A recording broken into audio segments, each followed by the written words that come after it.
Welcome everyone. This is Ravi Gupta. Let me switch on the camera.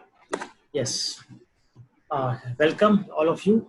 I'm Ravi Gupta here, Editor-in-Chief of Digital Learning Magazine and CEO of Relax. So we are going to start the panel. I think three other speakers are still trying to log in. I can see Rikrit. Hi Rikrit. Welcome. Hello, hi. Hi. Thank you. Thanks for joining in. I can see Saiba Power. Hi, Saiba. Welcome. Hi, Ravi. Hi. I can see Robin Agarwal. Hi, Robin. Welcome. I can see. Thank you, Ravi, for having us. Thank you. Thank you, Robin, for joining. I can see Dr. Prem Kumar. Premji, namaskar. Thank you for joining. I can see Brigadier Navdeep. Hello, sir. Thanks for joining us. So we are going to start this session, and this is we are at the School Leadership Virtual Summit. This is our annual summit, which has been happening in a hotel in Chandigarh annually for the last 5 years. And thanks to COVID, we are all online here. And we thought we will convert into a virtual summit. So before we start, I think like each speakers can introduce each about yourself for you and your organization for 1 minute each, and then we'll start the panel. So requesting Rikrit, if we can start with you. Rikrit. Is it audible? Yes, Audible? Yes. Yes. Yes. Hello. Yes. Thanks, Ravi. I'm Suresh Sarai. I am the MD of Satluj Group of Schools. We have schools in 3 states, and we've recently just opened a new school in J&K. Excellent. Thanks for joining us. Thank you. Thanks for having me. Yeah. Rikrit, if you are not on your Wi-Fi, like you will shift to the Wi-Fi, so the quality of the video will improve. Okay, sure. Yeah. And may request Sahiba to introduce yourself. Sahiba. I'm a country head of Class Time. We're basically a technology solution for educational institutes and schools. And what we do is we have an educational technology platform which serves in about 5 countries, and we're also starting in India. We have about already 2 million students on our platform, and across USA, Switzerland, Europe, and a lot of other countries in Ukraine. Great, Saiba, and I request all the speakers to keep your mic on mute when you are not speaking, so it will reduce the background noise in the overall panel. So, Rikrit, if you can mute your mic, please, that would be nice. Yep. Yeah. May I request Brigadier Navdeep to please introduce yourself and your school?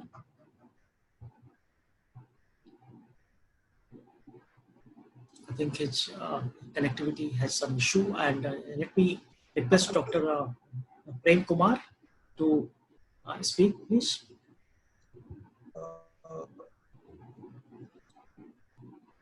Premji, your audio is on mute. Please switch on the I'm Prem Kumar. I have come from higher education actually. I was Vice Chancellor of Bara University, Shimla, Vice Chancellor of Munjal University, and Vice Chancellor of GNA University. I am working with the Hero Group. I'm half business, half academic. I worked in all the state universities as professor of business management. My area is strategic management. And I'm currently executive director of the Hero Group's family foundation called Lala Bahadur Chand Munjal Foundation. The foundation runs a chain of schools with around 20,000 students, and we are also a college of education. We are working with Birmingham City University for another project on innovation thinking or innovation center. That's my brief background. Excellent, Dr. Prem Kumar. Thanks for joining us. requesting Brigadier Navdeep to please introduce yourself. Yes, yes. I am Brigadier Navdeep Mathur, and I am working for the DCM Group. This is a 70-year-old organization which has got a number of schools in the state of Punjab and Haryana. I served the Indian Army for about 36 years. And besides my operational duties, I would say that I was in the financial management cell of the Indian Army, was associated with the 7th Pay Commission and the capital acquisition. So I have some macro level expertise on the budgeting. So that's about my introduction. Excellent. Thanks for joining Brigadier Navdeep. And may I request Robin Agrawal to please introduce yourself and your organization? Robin. So I think Ravi, thank you for having us. Yeah.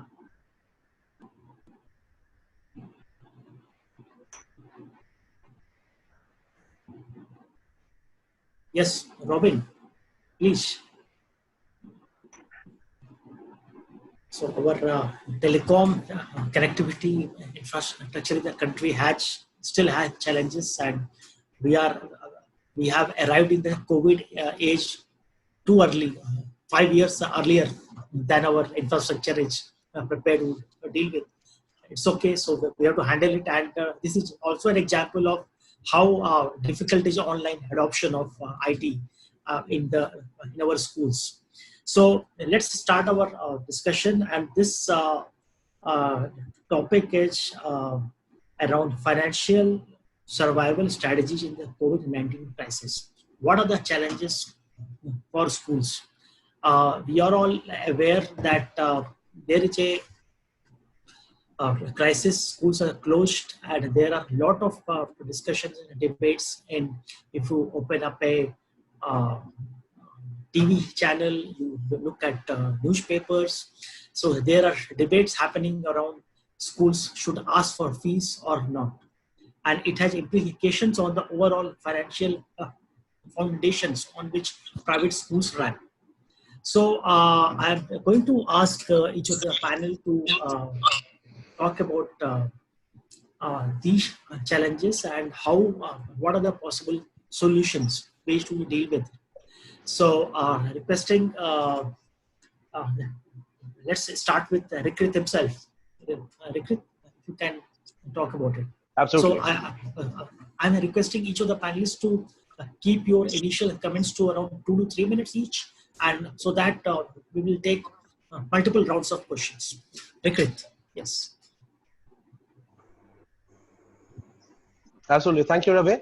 And I'm honored to be a part of this panel. Am I audible? Because there was some issue with the audio. Is it better now?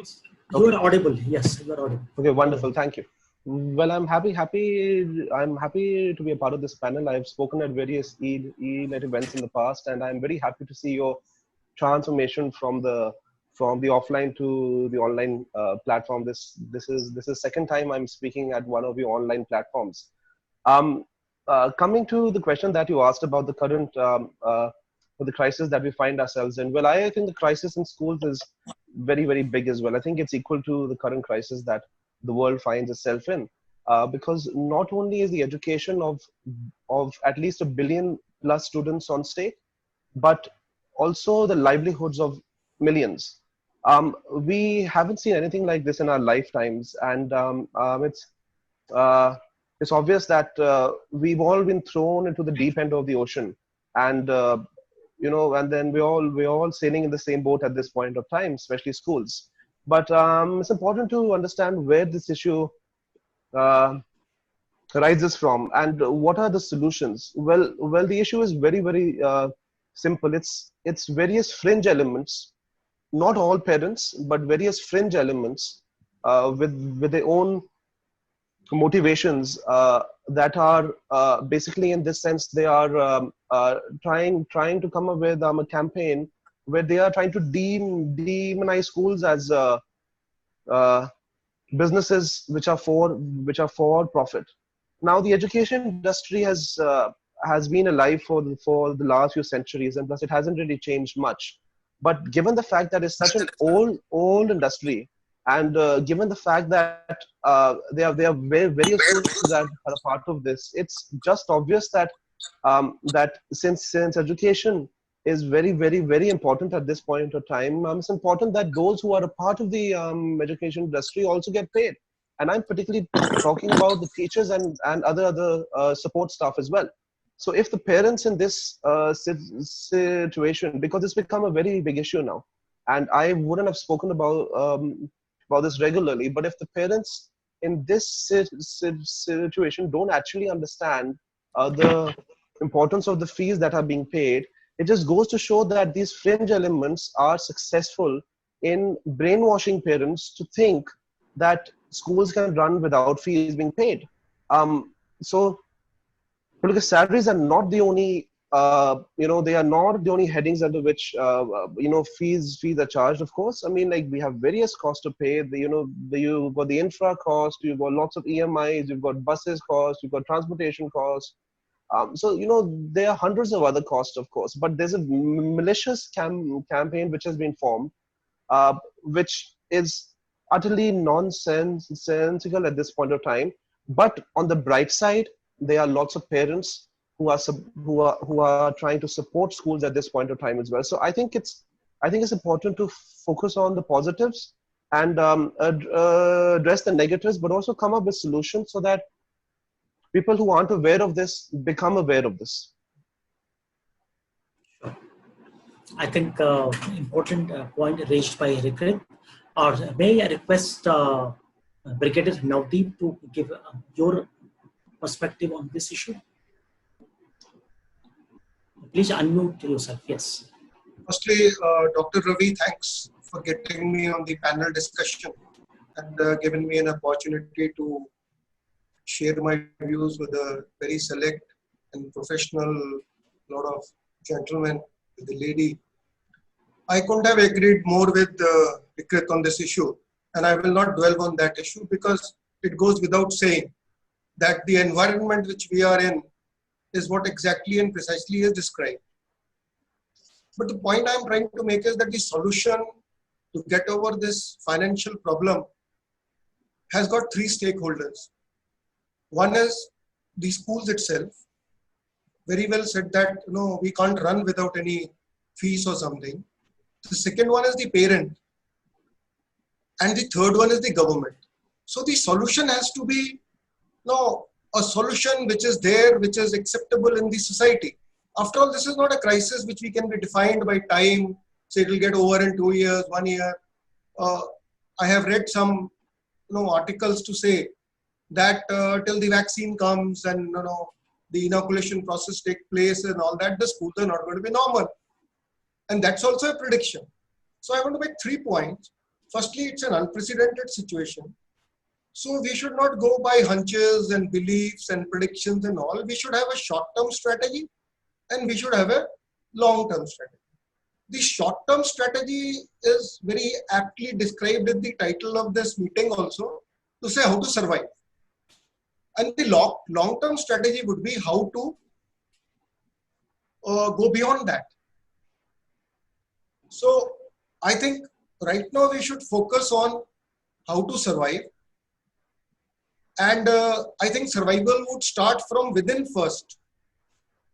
That what is the cost per capita to provide schooling to a child, which differs from school to school. So let's work out that first, come to some cost per capita, see how much we can reduce ourselves and remain operational. And thereafter, we have to look externally.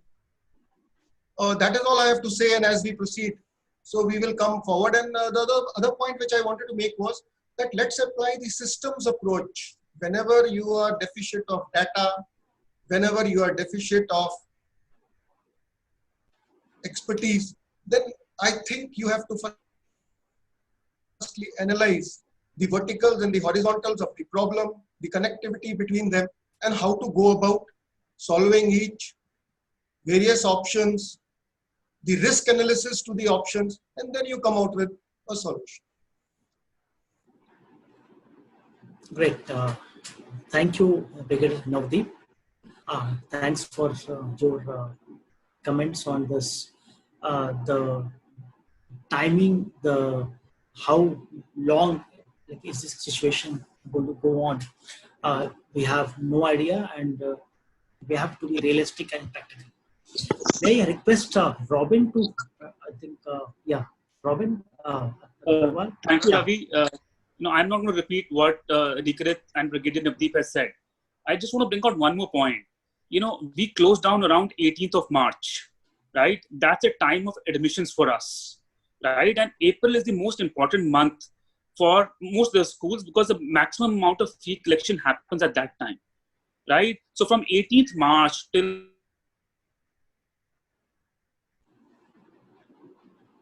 till 15th, no fees collection at all because of the Punjab government rules, which are fine. I'm not complaining about that.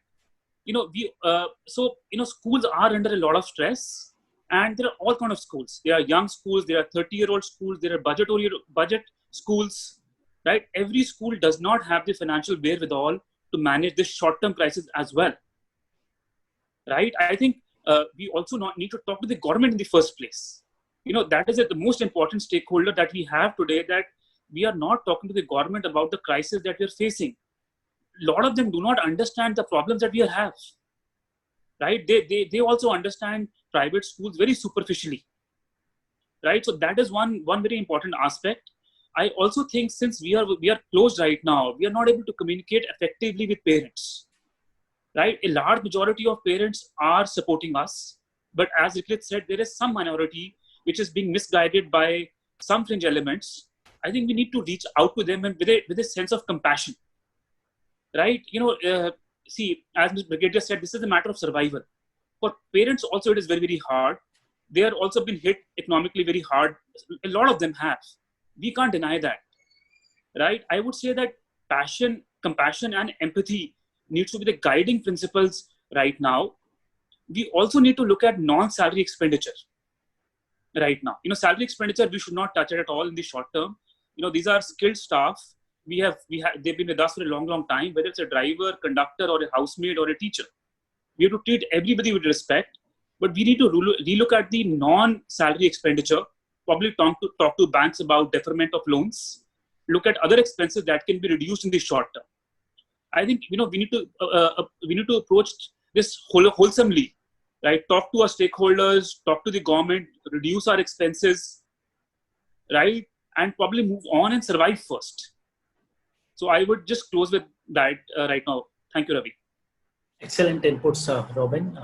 Thanks for that. And your point about passion, compassion, and empathy, that's a critical elements. And it is like a two-way process. The government also has to develop passion, compassion, and empathy for the private schools also, as it expects schools to be developed for the parents.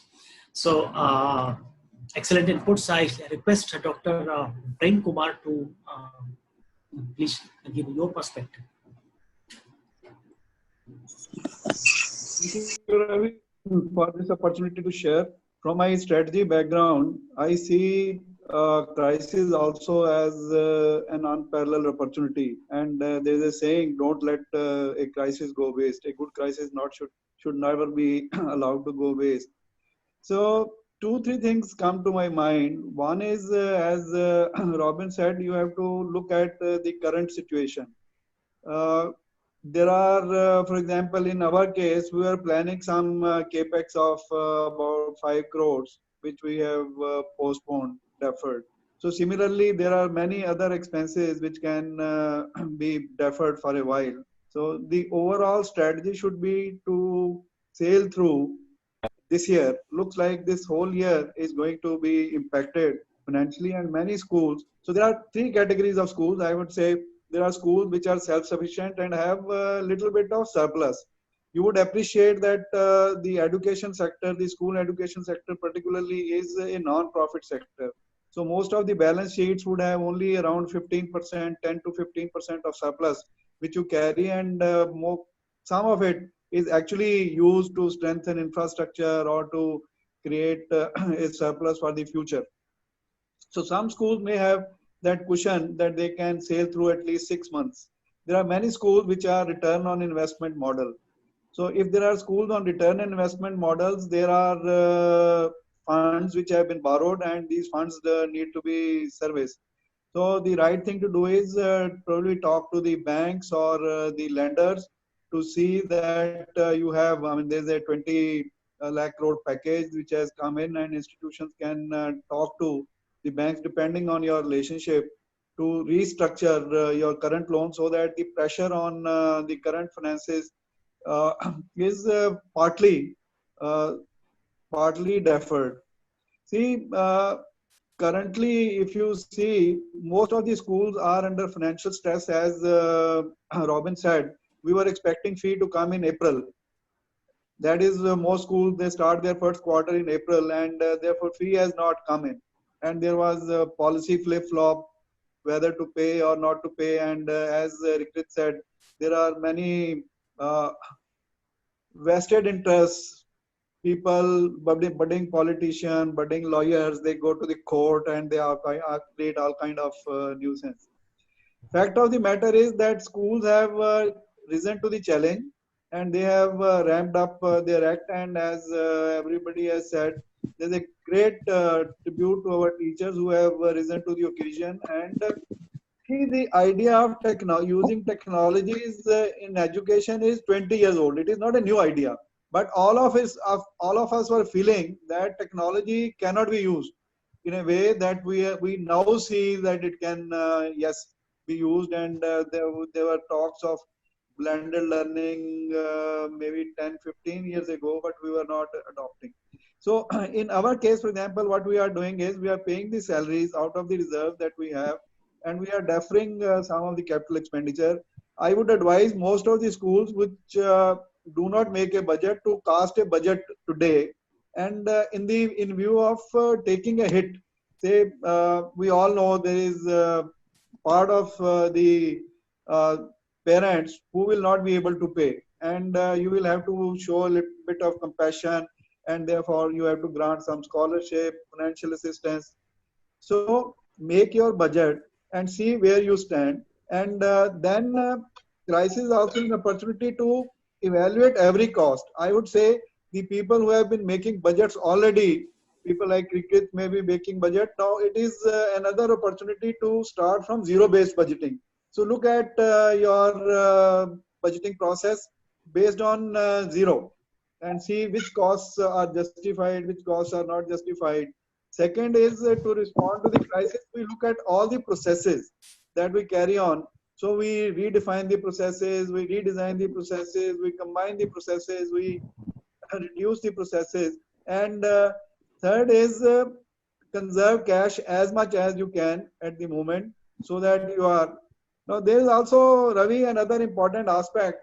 There are already many schools in the market for sale now. So this will lead to consolidation in the industry, which may be good, but also not very healthy from long-term investment perspective. I believe there is an opportunity for the sound financial groups also to acquire new schools and maybe contribute in a bigger way. So with these ideas, I will come back in the second round. Thank you very much. Excellent inputs, Dr.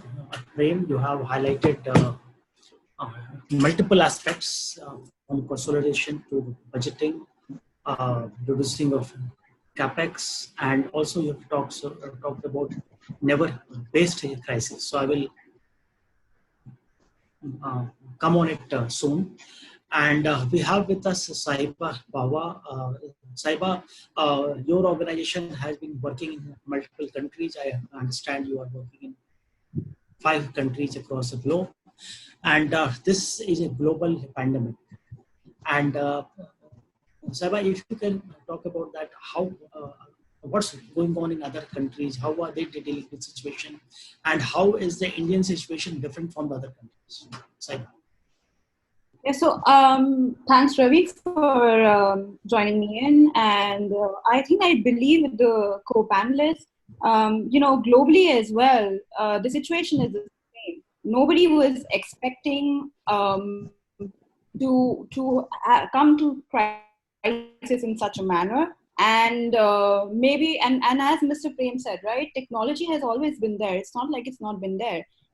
It's just that we haven't adopted yet. And let me be honest, there are few countries like Ukraine who are now adopting techniques. So what we understood that what we really need to do is create a contingency plan to regain parent confidence.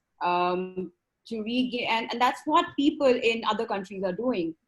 They are trying to partner with various solutions out there to find out ways and how they can use automate tools, save costs, and at the same time regain parent confidence with technological partner solutions. And that's where we pitch in, we help them out, we try to gauge what exactly what we can provide in terms of providing that parent touch again. And I think what the technology solutions are doing, they're trying to only send information into the live classes, but I think what we can do is we can do much more than that.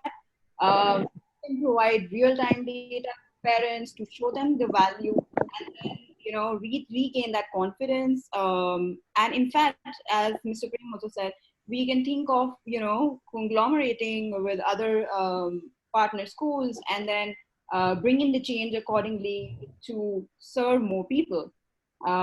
So in terms of the global market, this is exactly what is happening. Brazil, which is the second most hit country, is now looking out for solutions, and by joining an entire franchise.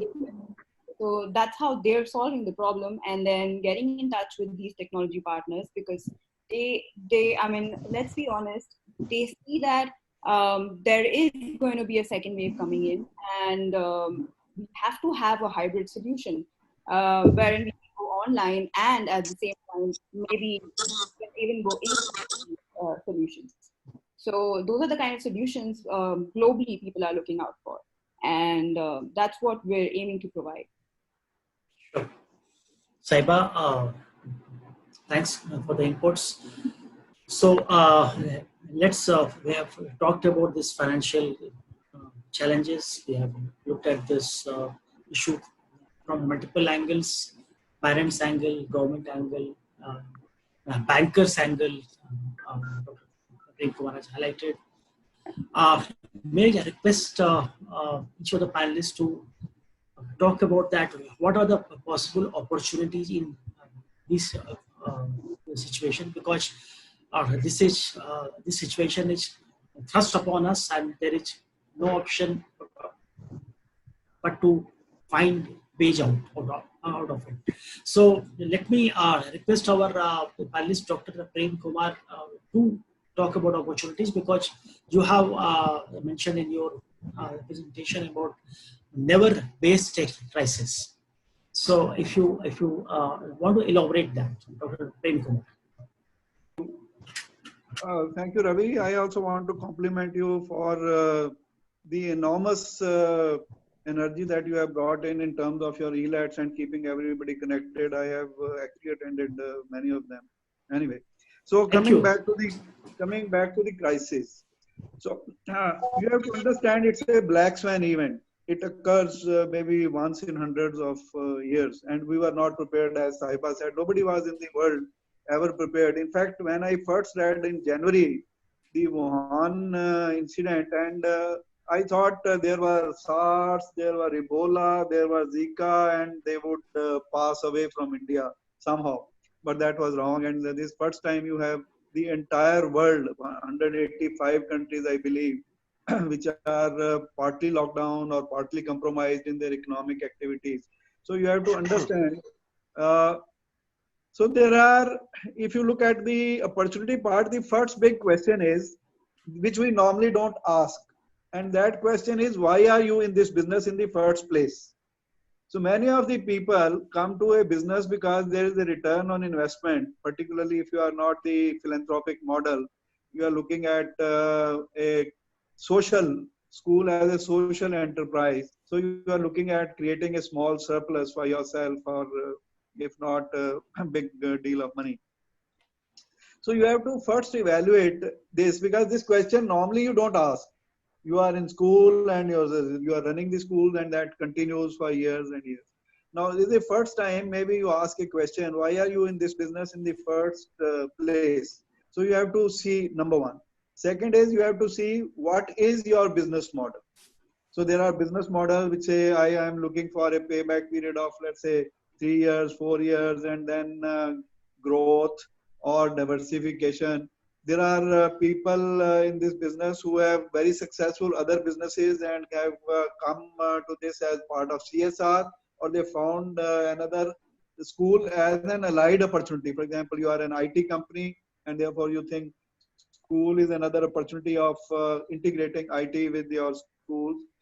3, as I mentioned, there's a thought that the technology will change in 10 years at a pace which has taken place in last 100 years.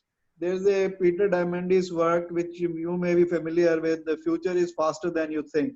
So there are all kinds of technologies which are being developed, and this may be an opportunity for the schools to see out of the plethora of opportunities. A lot of, I think in the first inaugural session, there was mention of a lot of opportunities, IoT, face recognition, artificial intelligence, and other. So this is the third opportunity to see how do you integrate school with technology.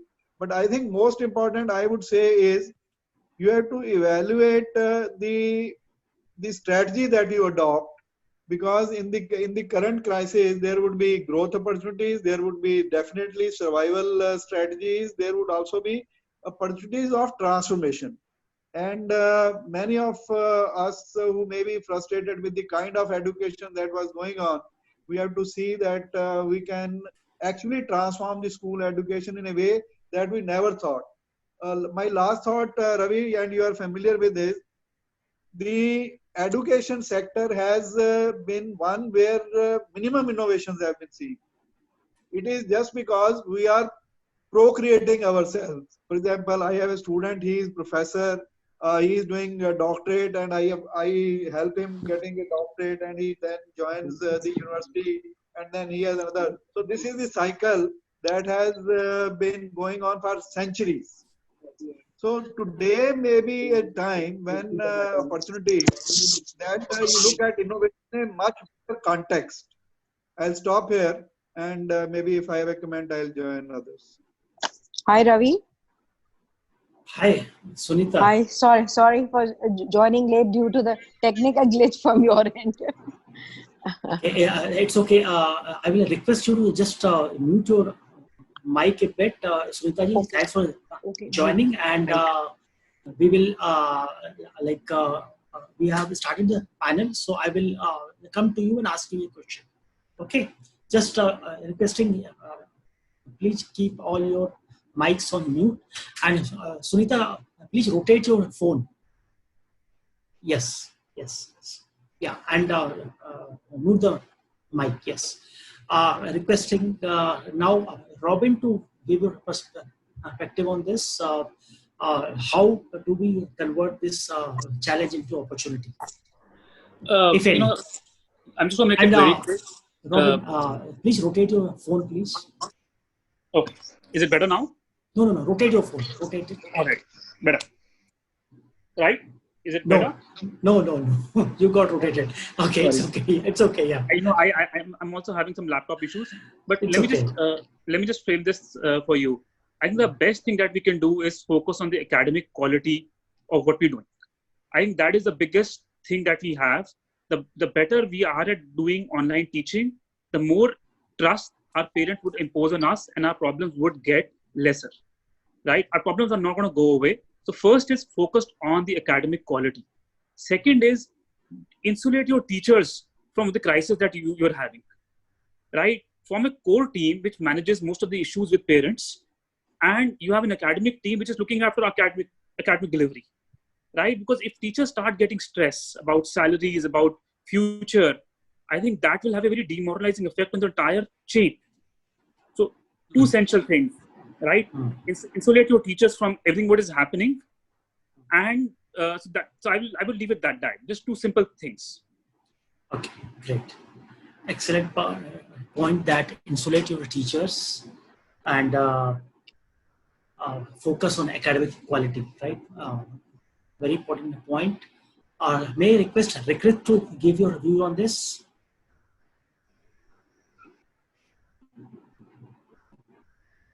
Rikrit? Yes, yeah. Um, um, Excellent points that have been raised, of course. Like Dr. Prem Kumar also raised the points about innovation, and Robin has given two very simple ways out. Well, I think it's important to understand that schools are going through a financial crisis which we haven't gone through in the past. So it's important to understand that how can we financially secure ourselves? How can we build a moat around the current infrastructure that we have in terms of finances when revenue isn't coming in and where the expenses haven't stopped, right? So there are four points that I've got in mind, of course, and plus it's a model that's been used in various businesses in the past. It's called the PERK model, PERK. So PERK is is an acronym for postpone, eliminate, reduce, and keep. So all of the non-essential expenses that you have in terms of, let's say, your capital infra, like in terms of, let's say, branding costs as well, those can at this point be postponed, right? Eliminate all non-essential expenses which have been incurred in the past because of the good old days of running schools.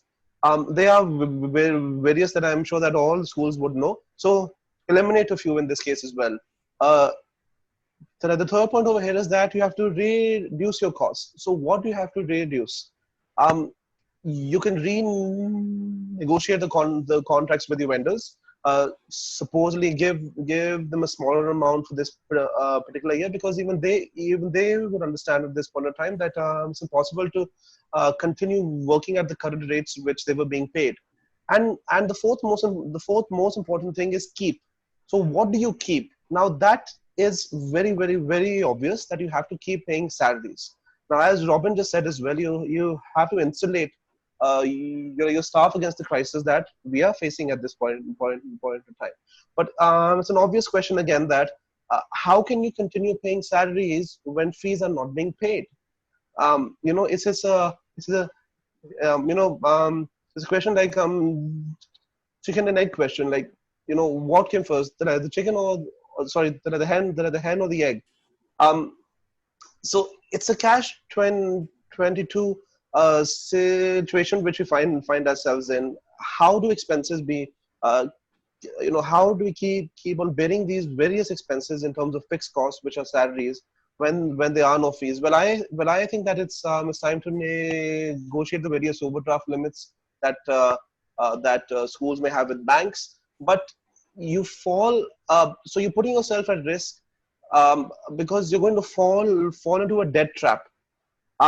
So as Dr. Prem also raised this point as well, that this is the time where various schools can be taken over by schools that are financially secure during this point as well. But there's a limitation towards which that can be done. What is worrying me is just one thing at this point of time, that schools who are not able to bear their expenses, and if they haven't got buyers, those schools will have to close down. And given the capacity shortfall that we have in terms of various other schools within a city, it will be impossible to take in those kids as well, because of the issues that we're going to face in terms of the capital infra. So it's a very tricky situation that we find ourselves in. But then the only way out at this point in time is to just try and manage for at least around 3 to 6 months, because this is not going to go away anytime soon, I feel. Thanks, Rikrit, and your concern about some of the schools who may not be bought by anyone. Those children are going to be in trouble. Yes. And in the inaugural session, one of the speakers, in fact, mentioned, Amit Kumar mentioned that what may happen is that our GER may actually reduce. Our admissions of the children may actually reduce, and this will impact overall our education enrollment ratio of the country, which is really, really bad for the nation. It's worrying. Yes, Yes, so, it's very worrying. Yes, very. So thanks for this, and we have with us Gaurav Sagar here and Sunita Gupta. So let me ask you, since you have joined a bit late, what we are discussing here is that challenges because of COVID and what are the possible opportunities to solve this issue. And I think you had heard from others also. So before I come to Gaurav, I will ask Sunita ji briefly in 2 minutes, like mention about yourself and about your school, and also how are you looking at that school ecosystem should address this financial challenge. Sunita ji. Hi everyone. My issue, see, we have two issues in this post-COVID when we are going to reopen. I'm sure the entire education system is going to change. So we all have to gear up for it, and we are gearing up for it. Here in Jammu, we are facing another problem of the 2G. So the digitalization, what we are thinking is not as easy here. So it is another adaptation what our teachers are already making. We are starting the online classes using the Zoom, but with the 2G as a handicap is another issue we have on hand. I'm managing this school for last 15 years. I realize I have a wonderful team of teachers. And as Robin was also talking about, we really have to insulate our teachers who have adapted so well to the new scenario. They are putting in so much of hard work, and they are contributing in a big way in gaining the confidence of the parents. So I believe very important is, as you said, we have 3 stakeholders. I think the second stakeholder is very important for us as a parent, and their confidence. If we are able to bring them on board, because fees is what is going to run the schools. And if your parents are on board, I am sure we'll be able to wade through this difficult waters. So I think more of parent-teacher associations, we'll have to work on them, bring them on board, talk to them. There are 1 or 2% of the parents who are always difficult in matters of payment of fees. That's okay, but rest of them can be worked on. And that is what is going to substantiate our financial difficulties during this time. Sure. Thanks for your inputs, Sunita ji. I think very important inputs you have given. Sunita ji is the chairperson of the Heritage School, Jammu. Thanks for joining us. And even on your 2G, I think you, it's like, I think it's working nice. So yes. Give us a compliment. Like, who is your network provider? Airtel. Airtel. So I think your 2G in Jammu is better than our 3G in Noida. Thank you so much, Sunita ji. And let me request our speaker, Pramod Kumar, who is with us. Thanks for joining, Pramod. And if you can briefly mention about your school and also like how are you looking at dealing with these issues. Thank you very much, Dr. Ravi. Yes. देखिए हम लोग मार्च के दूसरे हफ्ते के बाद कोविड-19 की त्रासदी को लेके सब लोग जूझ रहे हैं, और खास तौर पर अगर पूरी दुनिया की हम बात करें तो स्कूल एजुकेशन सिस्टम इससे बहुत ज्यादा प्रभावित हुआ है। यूजली जो मैं यूरोप के, अफ्रीका के, एशिया के बहुत सारे कंट्री में ट्रेवल करता हूँ। स्कूल एजुकेशन सिस्टम को, पब्लिक स्कूल एजुकेशन सिस्टम को, प्राइवेट स्कूल एजुकेशन सिस्टम को गहराई से समझता हूँ, पेडागोजी को, इन चीजों को जानता हूँ। और मैं ये देख रहा हूँ कि पूरी दुनिया के स्कूल इससे प्रभावित हैं। कुछ स्कूलों ने कोविड के बाद अगर स्कूल खोलने की कुछ सरकारों ने, कुछ कंट्रीज ने कोशिश की है तो उनको दोबारा शट डाउन करना पड़ा या बंद करना पड़ा। जहां तक आज की स्थिति है, देखिए हम लोग, मुझे ऐसा लगता है कि हम लोग बहुत ज्यादा पैनिक हो रहे हैं, हम लोग बहुत ज्यादा घबरा रहे हैं। ऐसा कुछ नहीं होने वाला है कि ये बिल्कुल, प्राइवेट स्कूल सेक्टर की बात करूं तो ये इंडस्ट्री ध्वस्त हो जाएगी, ऐसा बिल्कुल नहीं होने वाला है। अगर मैं सरकारी स्कूल सिस्टम की बात करूं तो ऐसा नहीं होने वाला है कि स्कूल शिक्षा खत्म हो जाएगी। ऐसा भी नहीं होने वाला है कि जो 15 मार्च से पहले की शिक्षा थी वो वापस लौट कर नहीं आएगी। ठीक है, एक त्रासदी आई है, सबके ऊपर आई है, हिंदुस्तान के ऊपर भी आई है, हम भी उसका पार्ट है। हम लोगों को सबसे पहली बात तो घबराने की जरूरत नहीं है। मैं सीधा सीधा एक बात पूछना चाहता हूँ, दो इशू इस समय सबसे ज्यादा गर्म है, ऑनलाइन एजुकेशन और दूसरा फीस की बात हो रही है। एक बात सुनिए आप, मान लीजिए कि अगर यही सब सिचुएशन अगर सितंबर के महीने में होती तो क्या प्राइवेट स्कूल सेक्टर इतना घबराता? बिल्कुल भी ना घबराता। उनके पास पूरे क्वार्टर की फीस आई हुई होती, ट्रांसपोर्टेशन के पैसे आए होते, सब कुछ आया होता, उनको बिल्कुल भी चिंता न होती। और क्या उस समय में माँ बाप ये कहते कि हम फीस नहीं देंगे? मतलब स्टेक होल्डर दोनों है, ये मामला सारे का सारा उपभोक्ता और ग्राहक के बीच का है। अगर उस समय माँ बाप ने पूरे क्वार्टर की फीस दी होती, ट्रांसपोर्टेशन दिया होता, तो क्या वो कहते कि हम नहीं देंगे? अब क्या है कि दोनों ही, प्राइवेट स्कूल को इस चीज की चिंता है कि साल का शुरू है, पैसा कहां से आएगा। तो पेरेंट्स को इस चीज का है कि जब स्कूल बंद है तो हम पैसे क्यों दें। अब यहाँ जो है अभी यहाँ पे कृत ने बहुत अच्छी बात की, उन्होंने एक मॉडल बताया सरकार में, सिस्टम में। हम लोग भी उसी मॉडल के ऊपर काम कर रहे हैं। हमें पता है कि नई त्रासदी आई है, हम लोगों को भी ऑनलाइन एजुकेशन की तरफ जाना है। सरकार को, हरियाणा सरकार को भी ऑनलाइन एजुकेशन की तरफ जाना है। हम कुछ ऐसी चीजों में अपनी में कटौती करें, जैसे हम लोगों को नए ड्यूल डेस्क खरीदने थे, हम लोग नहीं खरीदेंगे क्योंकि स्कूल में बच्चा नहीं आ रहा है। हम लोगों को नए क्लासरूम बनाने थे, हम लोग नहीं बनाएंगे क्योंकि बच्चा नहीं आ रहा है। नई लैब स्टैब्लिश करनी थी, हम लोग नहीं करेंगे क्योंकि बच्चा नहीं आ रहा है। और इस सारे पैसे को हम लोग जो है डाइवर्ट करेंगे जो अपने ऑनलाइन सेटअप को बनाने के लिए। अब आती है दूसरी बात, 2G की और 3G की बात हो रही थी, बच्चा ऑनलाइन पढ़े। देखिए ऑनलाइन एजुकेशन को लेके एनसीईआरटी बहुत अच्छे तरीके से गाइडलाइन बना रही है और 2-4 दिन में उसको जारी करने वाली है। ऑनलाइन एजुकेशन का बच्चे के ऊपर क्या प्रभाव पड़ रहा है आपको भी पता है, मुझे भी पता है।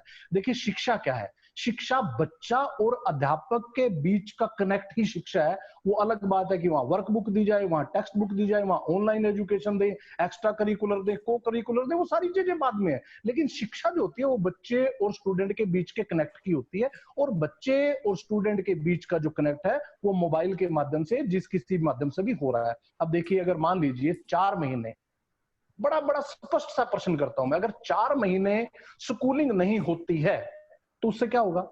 मुझे तो नहीं लगता कि बहुत ज्यादा फर्क पड़ने वाला है। अरे भाई एनसीईआरटी सिलेबस रिड्यूस कर देगी, एक बच्चा मान लीजिए 4 महीने के लिए बीमार हो जाता है तो तब भी तो वो बच्चा कोप करता है। और मान लीजिए कि 1 साल के लिए 4 महीने अगर कम पढ़ाई होगी तो उससे क्या होगा? अरे भाई 235 वर्किंग डेज हैं आपके यहाँ, 235, और आपके रिक्वायर्ड कितने हैं? 200। अरे भाई 35 डेज तो आप पहले ही एक्स्ट्रा पढ़ा रहे हो। और अब तक बताऊं कितने वर्किंग डेज का नुकसान हुआ है? सिर्फ 43 का। तो भैया 33 वर्किंग डेज पहले ही फालतू पढ़ा रहे थे। अगर नुकसान होना है, अगर 1 जुलाई को स्कूल खोलते हैं तो नुकसान कितना हुआ? 10 दिन का। अरे भाई 10 दिन की भरपाई तो जब चाहे जब कर लेंगे। ऑनलाइन के लिए हम लोग बच्चों के ऊपर इतना क्यों प्रेशर डाल रहे हैं, क्यों चीजों को बदल रहे हैं? मेरा विश्वास कीजिए चीजें बहुत सामान्य होंगी। मुझे पता है जल्दी सामान्य नहीं होंगी, मुझे पता है, हम इस चीज को समझ रहे हैं। देखिए कोरोना के साथ जीना है। अभी आप डॉक्टर रवि की बात कर रहे थे कि ऐसी रिपोर्ट्स आ रही हैं कि हमें कोरोना के साथ जीना है। कोरोना 1.5 साल से हमारे साथ रहेगा या 2 साल में ये हमारी जान छोड़ेगा, वो अलग बात है। जब कोरोना के साथ जीना है, हमें ऐसा समन्वय बनाना है तो हमें बहुत सकारात्मक होना होगा, हमें बहुत पॉजिटिव होना होगा। हमें उस बच्चे का भी ख्याल करना पड़ेगा जो बच्चा सबसे बड़ा स्टेक होल्डर है। देखिए माँ बाप अपनी बात को बोल रहे हैं, प्राइवेट स्कूल अपनी बात को बोल रहा है, सिस्टम अपनी बात को बोल रहा है, सरकारी स्कूल अपनी बात को बोल रहा है। अरे बच्चे की बात तो कोई भी नहीं बोल रहा। ये सारी पूरी की पूरी व्यवस्था में सबसे ज्यादा नुकसान किसका हुआ है? उस बच्चे का हुआ है। अरे भाई वो क्या चाहता है ये तो कोई भी नहीं पूछ रहा। तो हम लोगों को जो जिस पैनल में हम लोग बैठे हैं, इस पैनल में कि हम लोग फाइनेंशियली चीजों को कैसे मैनेज करेंगे, मुझे पता है प्राइवेट स्कूल बहुत क्राइसिस में है, मुझे पता है उन लोगों के यहाँ फाइनेंशियल बहुत दिक्कत है, मुझे पता है हाई कोर्ट बड़े सीधे सीधे दिशा निर्देश दे रहे हैं कि किसी भी टीचर की सैलरी ना रोकी जाए, उनको सैलरी देनी है। मुझे पता है कुछ परसेंट पेरेंट्स जो हैं वो फीस भी नहीं दे रहे हैं, लेकिन इन सब चीजों का बैठ के समन्वय करके इनका तालमेल बिठाया जा सकता है। अभी जो बातचीत हो रही थी कि 2 या 3 या 4 या 5% पेरेंट्स तो हमेशा ही दिक्कत करते हैं, अब वो 5% की बजाय 10% होंगे, लेकिन ज्यादातर जो पेरेंट्स हैं वो फीस दे रहे हैं। और ये सीधा सीधा देखिए, प्राइवेट स्कूल में 2 प्रकार के पेरेंट्स अपने बच्चों को पढ़ाते हैं। एक तो वो जो अच्छी एजुकेशन अपने बच्चे को देना चाहता है, एक वो जो फैशन के लिए प्राइवेट स्कूल में पढ़ा रहा है। जो 1 नंबर का पेरेंट्स है, जो अच्छी एजुकेशन के लिए अपने बच्चे को पढ़ा रहा है, उसने अभी भी हल्ला नहीं किया है, उसने चुपचाप अपनी फीस दे दी है, वो स्कूल के साथ खड़ा है, स्कूल जो इंस्ट्रक्शन दे रहा है उसको फॉलो कर रहा है। और जो फैशन के लिए अपने बच्चे को पढ़ा रहा था, भाई उसका तो फैशन है, अब उसको लगता है कि फैशन का ट्रेंड चेंज हो गया तो वो अपने आप को बदल रहा है। लेकिन जब उसको लगेगा 1 जुलाई के बाद या 1 सितंबर के बाद या 1 अक्टूबर के बाद जब स्कूल दोबारा खुल जाएंगे, उसको लगेगा कि ये स्कूल का फैशन आ गया, तो आप लोगों को ज्वाइन कर लेगा।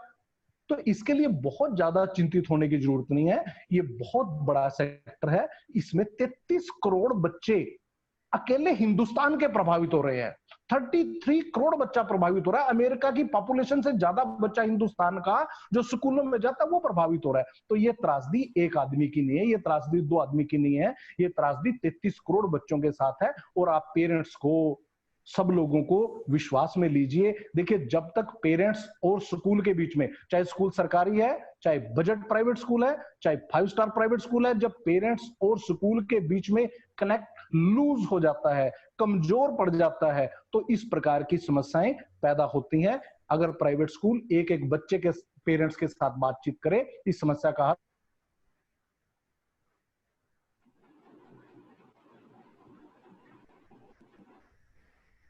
Excellent inputs. हम लोगों को बहुत जबरदस्त तरीके से तैयारी करनी पड़ी। हम लोग भी 15 दिन के अंदर अंदर माननीय मुख्यमंत्री जी के कहने पर, मुख्यमंत्री जी की मदद से 15 दिन के अंदर अंदर हम लोग एजुसेट पे आ गए, और एजुसेट के चैनल से हम लोग बच्चों के घरों में पहुंच रहे हैं। एनसीईआरटी के चैनल से पढ़ाई हो रही है, एनसीईआरटी ने वैकल्पिक करिकुलम बनाया। हम इन सारी चीजों के साथ मिलकर चले तो बहुत मददगार होगा। Thank you very much. Over to you Ravi. Thank you. धन्यवाद प्रमोद जी। और Pramod ji state education officer हैं department of school education government of Haryana के। बहुत बहुत धन्यवाद प्रमोद जी, आपने थोड़ा सा हटकर पर्सपेक्टिव दिया है और बहुत इम्पोर्टेंट पर्सपेक्टिव दिया है। बहुत बहुत धन्यवाद इसके लिए। और हमारे साथ गौरव सागर जी जुड़े हुए हैं जो थोड़ा सा लेट सेशन में आए हैं। So Gaurav ji, if you can introduce yourself briefly and talk about your perspective on the possible solutions. Gaurav. Gaurav, are you able to hear me? It seems that Gaurav is not reachable or not able to hear. May I request Saiba Pawa to give your perspective, please? Saiba? Yeah, so as you know, Sunita ma'am also mentioned and Robin sir mentioned, right? I agree with them. You know, you have to provide quality education, and you have to, you know, there are a lot of parts in India right now who are facing, you know, internet issues, and we've done a great job in terms of, you know, live video conferencing, but this problem is here to stay. And the way I see it, the way I understand we can solve this issue is basically trying to redefine our definition of remote learning. Genuinely providing, you know, solutions, high quality solutions, new techniques of flipped classrooms, of metacognition to actually show value to parents. And at the same time, you know, try to look for solutions that gives more than video conferencing.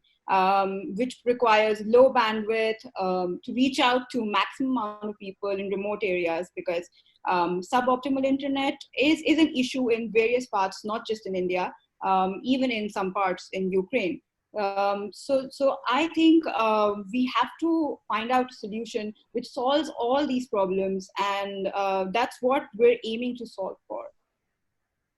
Sure. Thanks. I think Saiba, good inputs from you, and we have like almost reached at the end of the session. So I will request each of our panelists to give the concluding remarks on this session. The what is the possible solution, and what is the future going to look like. So requesting Brigadier Navdeep to give your inputs, please. बड़ा अच्छा लगा प्रमोद साहब की बात सुन के, बड़ी रीश्योरिंग था। मैं एक सजेशन देना चाहता हूँ जो अभी मेरे दिमाग में आया, क्योंकि हम सबके लिए बच्चों की पढ़ाई का डेफिशिट ना होना एक एम है। तो मेरे ख्याल से जब हमने ये ई लर्निंग को स्टिच किया तो शायद कहीं ना कहीं हमसे लर्निंग और नॉलेज लूप पूरा नहीं हुआ है। तो पेरेंट का जो रीएश्योरेंस है या पेरेंट का सेटिस्फेक्शन तभी होगा जब ये लूप कंप्लीट हो।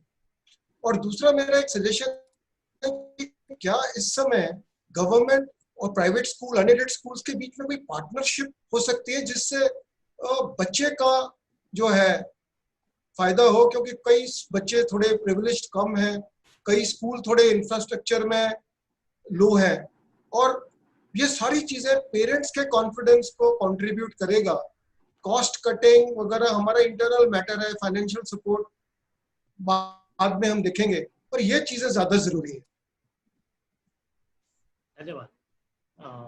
जो आपने बात की कि there has to be a partnership between the private sector and the government sector, which is very, very important, and it will also increase the trust between the government and the private sector. Robin, your closing comments, one line, two line comments. Ravi, just one small thing. Even in good schools with good demographics, there are students at risk students. Some students who do not learn normally, right? There are special students in our school also. We also need to reach out to them. Now, every child in our school is very important. Some students are adapting to technology very well. But some students who are at risk even in the classroom, I think we need to also think about them and make strategies so that every student is taken care of. The more we reassure our parents, the more we reassure our students, I think we'll be better off in the entire crisis. Thank you, Ravi. Excellent point about reaching out to our students with special needs. Sunita ji, your inputs, any closing remarks you want to give? Sunita ji. Yeah, I would want to add few things. Rekrit had mentioned a very interesting perk body, which I really appreciate. At the same time, I think all the private schools are working on a debt basis. We have to refrain from getting more into debt, because our vendors, our suppliers will also be going into with this digitalization process. Even our vendors like uniform, bus contractors would be further going into debt. But as a school, we have to refrain by using this model of perk, so that whatever fringe expenditures we have to reduce on that, protecting our teachers' salaries, protecting on the other digitalization process required to upgrade ourselves, and look into this and prepare ourselves for a new system which is emerging with this post-COVID. Very important inputs, Sunita ji. That as schools, you can't afford to get into debt and actually get into a trap. So this is a big issue because schools' survival is important for the children. Very much. And a central policy would be required by the government for it, because now it is more in the hand of the states. Whatever basic things, whatever changes they can make as per the, but I think a central policy would be required, especially for the unaided private schools, to look into their problems. Sure. Excellent inputs, Sunita ji, and I'm again thanking Airtel for the excellent 2G you have. It is better than 3G of many others who are right now in the panel. Thank you. Thank you so much. And Rekrit, your inputs, please. Right, I'm happy to know that the perk model is being liked. Of course, it's just a very well-used model in different parts of the world as well. But Abhi is a particular point, but then I'd also like to say that I'm very, very happy to see the progressive views of the government, which is represented by Pramod ji, I think that he's given very, very good recommendations. बहुत ही अच्छे recommendations दिए हैं, and very practical points as well. It's particular crisis mein, then we have to understand that there's a partnership that Brigadier Saab also mentioned as well, that if a partnership can be formed between the government and of course the private schools, and if supposedly if there's a lot of if there's some given as well, like in terms of, let's say, deferment of taxes, deferment of, कुछ school lease होते हैं तो उनका deferment, these small costs which the government takes from schools, of course, उससे थोड़ी support हो जाएगी, not for like years, of course, just for the period of the crisis, जैसे अभी 2 or 3 months more, थोड़ा सा financially support अगर private schools को मिले, but then apart from that, private school do charge fees, of course, and then we're able to manage the expenses within those fees well. But very, very relevant points raised in this panel. Then I'm sure that all the viewers are going to come up with some solutions for the issues that they are facing, and I'm happy to be a part of this. Sure. May I request Pramod ji, if you can give your closing remarks. आपने सबकी बातें सुनी और everyone is expecting the government to help. Pramod ji.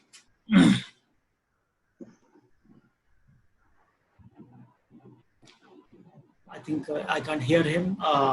Let me request. हाँ, Pramod ji. Yes देखिए, मैं thank you very much. सब लोगों ने बड़ी अच्छी बातें की हैं. पॉलिसी की बनाने की बात हो रही है. देखिए, पॉलिसी एनसीईआरटी बना रहा है, आपको बिल्कुल भी चिंतित होने की जरूरत नहीं है. जब स्कूल खुलेंगे उसके लिए क्या क्या प्रिकॉशंस होंगी, उसके लिए पॉलिसी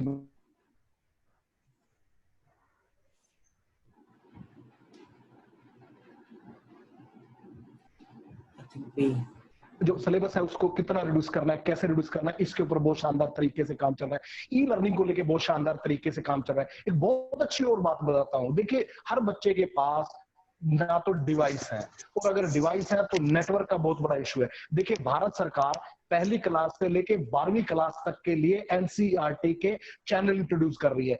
1 तारीख से ये चैनल ट्रायल चलेंगे, 1 जुलाई से ये चैनल परमानेंट होंगे.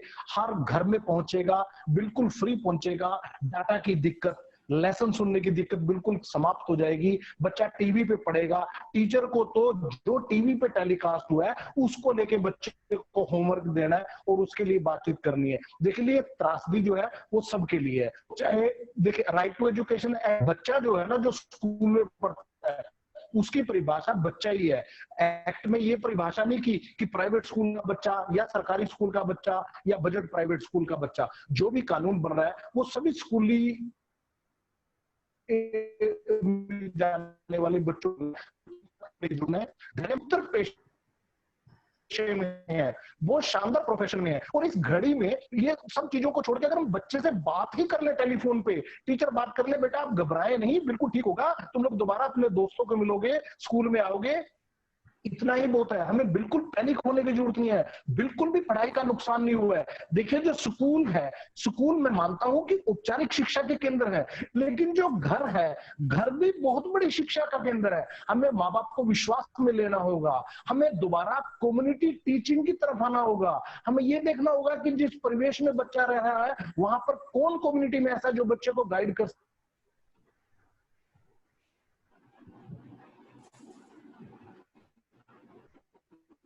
आप विश्वास कीजिए, सामान्य स्थिति बहाल होगी और हम फिर से स्कूल एजुकेशन सिस्टम को उसी तरह फलता फूलता देखेंगे और यही खिलखिलाते बच्चे दोबारा अपने टीचर को मिलेंगे. Thank you very much. Over to you doctor Ravi. Excellent Pramod ji, बहुत ही ऑप्टिमिज्म आपकी बातों में. और लास्ट हमारे पास 1 मिनट है and I am requesting doctor Prem Kumar to conclude the session. आपके स्पीच से विल कंक्लूड 1 मिनट में sir.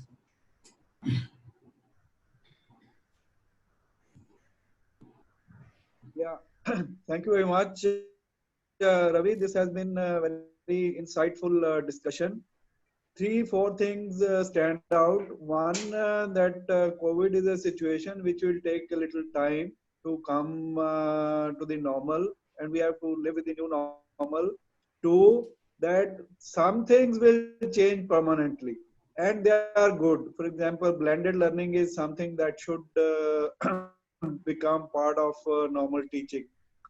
3, there is absolutely no need to panic. We will get back.